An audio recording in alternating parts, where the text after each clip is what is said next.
Respublika bolalarni qo'llab-quvvatlash jamoat fondi hamda Toshkent pediatriya tibbiyot institutining 18 nafar professor mutaxassisi ishtirokida Surxondaryo viloyati bolalar ko'p tarmoqli tibbiyot markazida ezgulik manzili xayriya aksiyasi o'tkazilmoqda.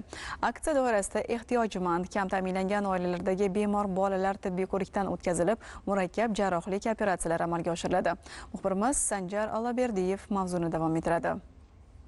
Har bir ota-ona o'z farzandining 4 muchasi sog', ma'nan barkamol bo'lishini istaydi. Ammo umuman kasal bo'lmaslikdan hech kim kafolatlanmagan. Prezidentimizning tegishli qaroriga asosan tashkil etilgan bolalarni qo'llab-quvvatlash jamoat fondi og'ir kasalliklarga chalingan ko'plab bolajonlar dardiga darmon bo'lyapti. Ezgulik manzili aksiyasining birinchi kuni doirasida 360 nafar turli kasalliklar bilan og'rigan bolalar malakali mutaxassislar tomonidan plastik xirurgiya, ortopediya, travmatologiya, oftalmologiya, otolaringologiya, kardioxirurgiya kabi yo'nalishlar bo'yicha chuqurlashtirilgan tibbiy tekshiruvdan o'tdi. Bundan tashqari shifokorlarning tavsiya va xulosalari asosida 145 nafar bolada operatsiya amaliyoti o'tkaziladigan bo'ldi.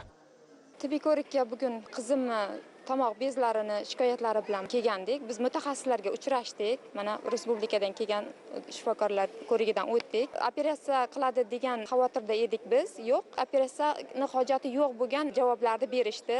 Chiroyli analizlar qilib berishdi. O'zimizning viloyatimizda mana shunaqa chiroyli tibbiy ko'riklar tashkillashtirib, xalqimizga yordam berayotganligi uchun rahmat prezidentimizga. Hamma bemor bolalarni bepul tibbiy ko'rikdan o'tkazishyapti. Imkoniyati yetmaydigan oilalarga yaxshi yordam bo'ladi.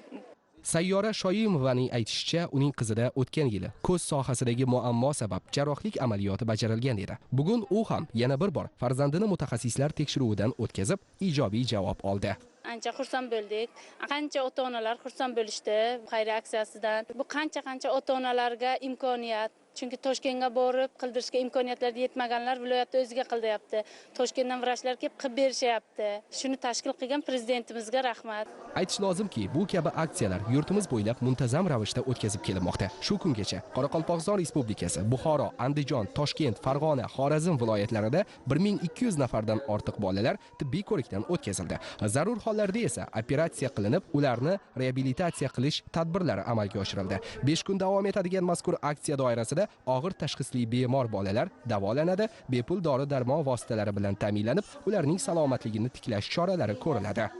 Toshkent pediatriya tibbiyot institutidan 7 xil yo'nalishdagi mutaxassislar kelgan, yuqori texnologik operatsiyalar olib borish, og'ir kasalliklar bo'lgan bemorlarga shu yerning o'zida kerakli tavsiyalar olib borishadi. Bu ko'rigimiz 5 kun davom etadi va 5 kun davomida kerakli operatsiyalar qilib beriladi bepul. Biz mo'ljallaganimiz 3000 ga yaqin bolalarni tibbiy ko'rikdan o'tkazish. Bularning orasidan kerak bo'lgan operatsiyani tanlab olish va shu yerda o'zida o'tkazib yordam berish maqsad qilingan. Shunaqa aksiyalarni shu yilning o'zida bir necha marta o'tkazish rejalashtirilgan. Prezidentimiz tomonidan berilgan katta imkoniyatlardan biri deb hisoblaymiz bu narsa.